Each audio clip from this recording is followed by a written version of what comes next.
નમસ્કાર દર્શક મિત્રો, હું આપની સાથે છું રાખી અંજારિયા। સ્વાગત છે આપનું કચ્છ ઉદય ટીવી ન્યૂઝમાં। તો દર્શક મિત્રો, જોઈએ આજના સમાચારો વિસ્તારથી। રાજ્ય પોલીસ વડાએ ડ્રગ્સના કેસો કરવા માટે સૂચના આપી છે, જેના કારણે છેલ્લા 2-3 દિવસથી પશ્ચિમ કચ્છ પોલીસ હરકતમાં આવી છે। અગાઉ માધાપર મુન્દ્રા પદ્ધર પોલીસે કેસ કર્યા બાદ હવે બી ડિવિઝન અને મુન્દ્રા મરીન પોલીસે હાજરી પુરાવી છે। ભુજ બી ડિવિઝન પોલીસે મેન્ટલ હોસ્પિટલથી નાગરિક સોસાયટી જતા રસ્તા પર વોચ ગોઠવી હતી, ત્યારે રામકૃષ્ણ કોલોનીમાં રહેતા પ્રકાશ ઠાકોરને ઝડપી પાડ્યો હતો। તેની પાસેથી 5100નો 102 ગ્રામ ગાંજો કબજે કર્યો હતો। પૂછપરછમાં કેમ્પ એરિયાના નાગેન્દ્ર રાઠોડ અને નવાબ મેયરના નામ સામે આવ્યા હતા। આરોપી શેખપીરથી કુકમા જતા રોડ પરથી ગાંજો લાવ્યાની કબૂલાત આપી હતી। પશ્ચિમ કચ્છ પોલીસ દ્વારા માદક પદાર્થોના વેપાર અને સેવન સામે ચલાવવામાં આવતી ઝુંબેશ અંતર્ગત મુન્દ્રા મરીન પોલીસને વધુ એક સફળતા મળી છે। પોલીસને મળેલી બાતમીના આધારે શેખડિયા લુણી રોડ પર નવી બની રહેલી પુલિયા નજીક દરોડો પાડી 102 ગ્રામ ગાંજા સાથે એક શખ્સને ઝડપી પાડવામાં આવ્યો હતો। મુન્દ્રા મરીન પોલીસ સ્ટેશનના પોલીસ ઇન્સ્પેક્ટર ડીએમ ખાલાના માર્ગદર્શન હેઠળ પોલીસ ટીમ પેટ્રોલિંગમાં હતી। દરમિયાન મળેલી બાતમીના આધારે શેખડિયા ગામ તરફથી આવી રહેલા એક શખ્સને રોકી તપાસ હાથ ધરાઈ હતી। તપાસ દરમિયાન તેની પાસેથી 102 ગ્રામ ગાંજો મળી આવ્યો હતો। પોલીસે આરોપી સુલતાન મહમદ ઉનરની ધરપકડ કરી ગુનો નોંધી વધુ કાર્યવાહી હાથ ધરી છે। પોલીસે આરોપી પાસેથી 5102 રૂપિયાના ગાંજા, સુઝુકી સ્કૂટર તથા મોબાઈલ સહિત કબજે કર્યું હતું। પ્રાથમિક તપાસમાં આરોપી સામે અગાઉ પણ એનડીપીએસ એક્ટ હેઠળ ગુનો નોંધાયેલ હોવાનું સામે આવ્યું છે। કચ્છમાં સાયબર ઠગાઈના મામલાઓ સામે આવતા હોય છે। થોડા સમય અગાઉ બોર્ડર રેન્જની ટીમે માધાપરની સેન્ટ્રલ બેંક ઓફ ઇન્ડિયાના ખાતામાં ઠગાઈના રૂપિયા જમા થયા હતા, તેનો પર્દાફાશ કર્યો હતો। તે બેંક ખાતામાં ગણતરીના દિવસોમાં 7,74 લાખ જમા થયા હતા। હવે પશ્ચિમ કચ્છ સાયબર સેલે મ્યુલ ખાતાઓની કરેલી તપાસમાં માધાપરની એક્સિસ બેંકમાં 4 દિવસમાં ઠગાઈના 3,33 લાખ જમા થયા હોવાનું શોધી કાઢ્યું હતું। 3 આરોપીઓને ઝડપી પૂછપરછ કરતા દેવું વધી જતા બેંક ખાતું ખોલાવી મહિને 25,000માં ભાડે આપ્યાની કબૂલાત આપી હતી।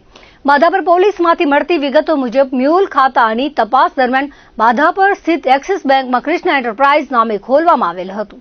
કરંટ એકાઉન્ટ શંકાસ્પદ હોવાનું સામે આવ્યું હતું। તપાસમાં જાણવા મળ્યું હતું કે માધાપરના જેનિસ અરવિંદભાઈ ગોર અને ભુજના કરણ રાજેશભાઈ વડોર આર્થિક મુશ્કેલીમાં હતા, જેથી તેમના મિત્ર કનૈયાલાલ મંગલદાસ ભાનુશાલી તથા મૌલિક નામના શખ્સોએ દર મહિને 25,000 કમિશનની લાલચ આપી હતી અને બેંક એકાઉન્ટ ખોલાવી તેની સંપૂર્ણ કીટ પોતાના કબજામાં લઈ લીધી હતી।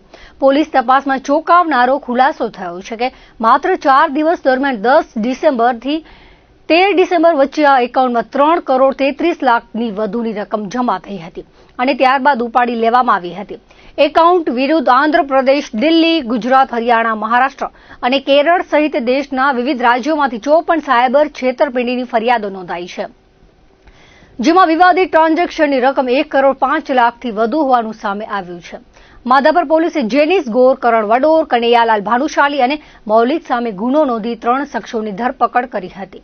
પૂછપરછમાં બેંક ખાતાધારક જેનિસ અને કરણે જણાવ્યું હતું કે પોતાના પર દેવું વધી ગયું હતું, જેથી મિર્જાપર પોલીસ ચોકી પાસે ચાની હોટલ ચલાવતા કનૈયાલાલ ભાનુશાલીએ મૌલિક સાથે મળી બેંક ખાતું ખોલાવી ભાડે આપવાની વાત કરી હતી, જેથી બંને જણાએ બેંક ખાતું ખોલાવી કીટ આપી હતી। મહિને 25,000 ભાડું મળતું હતું। હવે સાયબર ઠગાઈમાં પકડાઈ ગયા છે।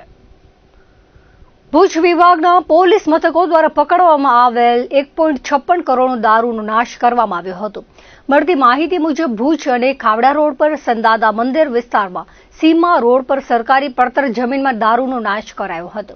Bhuj A division, B division, Madhapar Paddhar, Mankuva, Khavda અને ધોરડો પોલીસ દ્વારા 116 ગુનામાં પકડવામાં આવ્યો હતો, જેમાં 27,248 દારૂની બોટલ, ક્વાટરિયા, બિયરના ટીનનો નાશ કરવામાં આવ્યો હતો, જેની કિંમત 1,56,25,000ના વિદેશી દારૂ પર રોડ રોલર ફેરવી નાશ કરવામાં આવ્યો હતો। દારૂ પીયાસીઓના મોંમાંથી લાળ ટપકી પડી હતી। આ કાર્યવાહી દરમિયાન પ્રાંત અધિકારી અનિલ જાદવ, ડીવાયએસપી વિશ્વાસ શાહ, નશાબંધી અધિકારી એએસપી મારુ, પીઆઈએમઆર Nakum, AM Herma, AK Jadeja, AD Khant, KM Gadhvi, MB Chavda, TD Chudasama સહિતના હાજર રહ્યા હતા। ફાયર બ્રિગેડ તેમજ મેડિકલ ઓફિસરની ટીમ પણ હાજર રહી હતી। આજરોજ 7 પોલીસ સ્ટેશનમાં વિવિધ 20 દરખાસ્તો આપણને મળેલી હતી। એમાં ટોટલ 27,248 બોટલ અને 1 કરોડ અને 56 લાખનો જેટલો મુદ્દામાલ આજે અહીંયા ભેગા કરવામાં આવ્યો અને લીગલ પ્રોસિડિંગ પ્રમાણે સંપૂર્ણ વિડીયોગ્રાફીમાં આનો નાશ કરવામાં આવ્યો. ભુજની મુક્ત જીવન સ્વામી બાપા મહિલા આર્ટ્સ એન્ડ કોમર્સ કોલેજ મધ્ય વિકસિત ભારત સંકલ્પ સંમેલન અંતર્ગત પ્રાકૃતિક ખેતી કાર્યશાળાનું આયોજન કરવામાં આવ્યું હતું. મુખ્ય અતિથિ તરીકે રાજ્યમંત્રી ત્રિકમભાઈ છાંગાએ ઉદ્બોધનમાં પ્રાકૃતિક ખેતીના અગણિત ફાયદાઓ અને સરકારની ખેડૂતલક્ષી નીતિઓ વિશે વિસ્તૃત વાત કરી સૌને પ્રોત્સાહિત કર્યા હતા. કચ્છ જિલ્લા ભાજપ પ્રમુખ દેવીજીભાઈ વરચંદ, ભુજના ધારાસભ્ય કેશુભાઈ પટેલ તેમજ સાંસદ વિનોદભાઈ ચાવડાએ પ્રાસંગિક પ્રવચનો આપી ઉપસ્થિત જનમેદનીને પ્રાકૃતિક ખેતી અપનાવવા હાકલ કરી હતી. કાર્યશાળામાં ઉપસ્થિત જનમેદની સમક્ષ વડાપ્રધાન દ્વારા પ્રાકૃતિક કૃષિના સંદેશને દર્શાવતી એક વિશેષ વિડીયો ફિલ્મ રજૂ કરવામાં આવી હતી. ત્યારબાદ વિવિધ વિષય નિષ્ણાંતો દ્વારા ખેડૂતોને ઉપયોગી માર્ગદર્શન આપવામાં આવ્યું હતું, જેમાં વિભાગીય સંશોધન કેન્દ્ર કોઠારાના મદદને સંશોધન વૈજ્ઞાનિક ડોક્ટર જે.એસ. દેસાઈએ પ્રાકૃતિક કૃષિના 5 આયામો વિશે વિગતવાર માહિતી આપી હતી. કૃષિ વિજ્ઞાન કેન્દ્રના વિષય નિષ્ણાત જયદેવ ગોસ્વામીએ પ્રાકૃતિક ખેતીમાં રોજ જીવાતોના નિયંત્રણ માટે વાનસ્પતિક અસ્ત્રો અને જમીનના ઓર્ગેનિક કાર્બન અંગે મહત્વનું માર્ગદર્શન પૂરું પાડ્યું હતું. ભુજના કુંભારડીના એસપીએનએફ એસોસિએશન ગુજરાતના પ્રદેશ ઉપાધ્યક્ષ હિતેશભાઈ જે વોરાએ પ્રાકૃતિક કૃષિ પેદાશોની વેચાણ વ્યવસ્થા અંગે પોતાના વિચારો રજૂ કર્યા હતા. ભુજના રામકૃષ્ણ ટ્રસ્ટ તથા લોકલ નેચરલ ફાર્મિંગ ઇન્સ્ટિટ્યૂટના ટ્રસ્ટી મનોજભાઈ સોલંકીએ પ્રાકૃતિક કૃષિ અંગે પોતાના વ્યક્તિગત પ્રતિભાવો અને અનુભવો રજૂ કર્યા હતા. દેવપરના કચ્છ કૃષિ વન ફાર્મર પ્રોડ્યુસર કંપનીના ચેરમેન વસંતભાઈ એલ વાસાણીએ એફપીઓની પ્રાકૃતિક ખેતીમાં ભૂમિકા અને તેના મહત્વ વિશે વિસ્તૃત સમજ આપી હતી. આ અવસરે આયોજિત વિશેષ પ્રદર્શનનું મહાનુભાવો દ્વારા નિરીક્ષણ કરવામાં આવ્યું હતું. કાર્યક્રમની શરૂઆતમાં ઉપસ્થિત તમામ મહેમાનોનું આત્મા પ્રોજેક્ટ ડાયરેક્ટર પી.કે. તલાટી દ્વારા શબ્દોથી ભાવભર્યું સ્વાગત કરવામાં આવ્યું હતું. દીપ પ્રાગટ્ય કરીને કાર્યક્રમને ખુલ્લો મૂકવામાં આવ્યો હતો. ઉપસ્થિત તમામ મહાનુભાવોનું દેશી ગાયના ગોબરમાંથી બનાવેલી ઘડિયાળ તેમજ રાજ્યપાલ દ્વારા લેખિત પ્રાકૃતિક કૃષિના પુસ્તક અર્પણ કરીને સન્માન કરવામાં આવ્યું હતું. ખેતીની સાથે પશુપાલન અને બાગાયતના સંલગ્ન વિષયો પર પણ અધિકારીઓએ ચર્ચા કરી હતી. જિલ્લા પંચાયત ભુજના નાયબ પશુપાલન નિયામક દ્વારા પશુપાલન વિભાગની વિવિધ કલ્યાણકારી યોજનાઓ વિશે, ભુજના નાયબ બાગાયત નિયામક દ્વારા બાગાયત વિભાગની યોજનાઓ વિશે માહિતી આપી હતી. સાથે જ ભુજના નાયબ ખેતી નિયામક દ્વારા ખેતીવાડી વિભાગની વિવિધ યોજનાઓ વિશે ઉપસ્થિત ખેડૂતોને વિસ્તૃત માર્ગદર્શન પૂરું પાડવામાં આવ્યું હતું.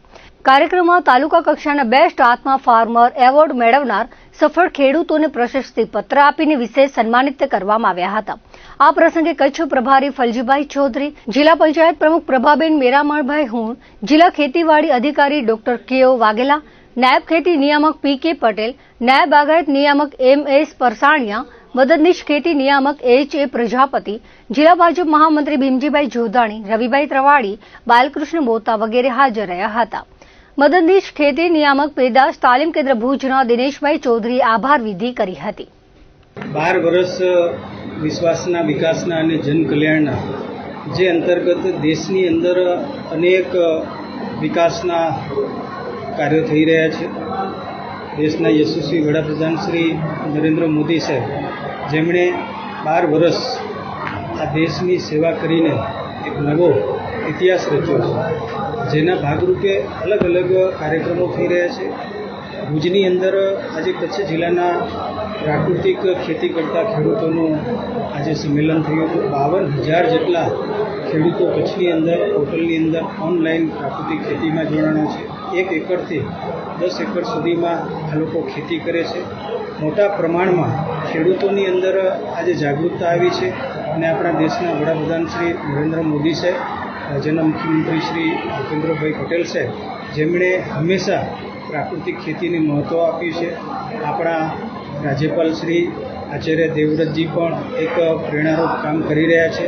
તો આ કાર્યશાળાના માધ્યમથી, સંમેલનના માધ્યમથી વધુને વધુ ખેડૂતો પ્રાકૃતિક ખેતીમાં કચ્છની અંદર જોડાય, એના ભાગરૂપે આજે કાર્યક્રમ યોજાયો. આજે પ્રાકૃતિક ખેતી પર વર્કશોપનું આયોજન કરવામાં આવ્યું અને એમાં આયુર્વેદ હોસ્પિટલ તરીકે અમે એમાં ભાગ લીધો, કારણ કે આયુર્વેદ એ પ્રકૃતિ સાથે જોડાયેલું છે અને કુદરતે આપણી આસપાસ જે ઔષધિ વનસ્પતિઓ આપી છે, ઘણી બધી ઔષધિઓની આપણે ખેતી કરીએ છીએ અને ઘણી બધી ઔષધિ આપણે રસોડામાં છે, આપણા બગીચામાં છે, આપણી આસપાસ છે, આપણા ખેતરમાં છે, આપણા શેઢામાં છે, ખેતરના શેઢામાં છે અને એ બધી બાબતોથી ખેડૂતોને જાગૃત કરવાને માટે અમે ખાસ પ્રકારનો ભાગ લીધો કે જેથી કરીને આપણી આસપાસની ઔષધિઓને, આપણા રસોડાની ઔષધિઓને ખેડૂતો જાણે, એને ઉપયોગમાં લઈ શકીએ. રાપર તાલુકા પંચાયત કચેરી ખાતે તાલુકા પંચાયતની સામાન્ય સભાનું આયોજન કરવામાં આવ્યું હતું. સામાન્ય સભામાં કારોબારી સમિતિ તથા સામાજિક ન્યાય સમિતિના સભ્યોની વરણી કરવામાં આવી હતી. બેઠકમાં તાલુકા વિકાસ અધિકારી ખોડુભા વાઘેલા, તાલુકા પંચાયત પ્રમુખ રાજેશ ઢીલા, ઉપપ્રમુખ ભરત રાજપૂત, કારોબારી સમિતિના ચેરમેન શક્તિસિંહ જાડેજા, સામાજિક ન્યાય સમિતિના ચેરમેન દક્ષાબેન ઘેડાની આગેવાનીમાં સમિતિની રચનાઓ કરવામાં આવી હતી. કારોબારી સમિતિમાં 9 સદસ્યો તથા સામાજિક ન્યાય સમિતિમાં 5 સદસ્યોની વરણી કરવામાં આવી હતી. કારોબારી ચેરમેનના નામની દરખાસ્ત ખીમજીભાઈ વાઘાભાઈ વાવિયાએ કરી હતી, જેને ભાવનાબેન ભરવાડે ટેકો આપ્યો હતો. સામાજિક ન્યાય સમિતિના ચેરમેનની દરખાસ્ત શક્તિસિંહ જાડેજાએ કરી હતી, જેને ભરતભાઈ સોલંકીએ ટેકો આપ્યો હતો. કારોબારી સમિતિમાં સભ્ય તરીકે રાણીબેન ગોહિલ, પ્રભુભાઈ મમુભાઈ કોલી, જમણીબેન દૈયા, રામીબેન રબારી, ગીતાબેન રાજગોર, વિમળાબેન ચૌધરી, જયવીરસિંહ વાઘેલા અને નરેન્દ્રસિંહ રાજપૂતનો સમાવેશ કરાયો છે. સામાજિક ન્યાય સમિતિ સભ્ય તરીકે સામુબેન સોઢા ભીલ, કીર્તિકુમાર મકવાણા, રસીલાબેન પરમાર અને હીરાભાઈ કરમશીભાઈનો સમાવેશ કરાયો છે. સામાન્ય સભા અગાઉ ધારાસભ્યના કાર્યાલય ખાતે ભારતીય જનતા પાર્ટીની મીટિંગ મળી હતી.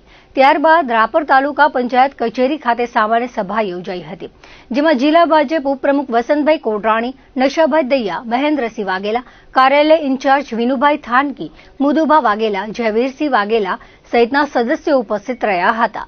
કાર્યક્રમનું આયોજન વિસ્તરણ અધિકારી ગીતાબેન રાઠોડ દ્વારા કરવામાં આવ્યું હતું.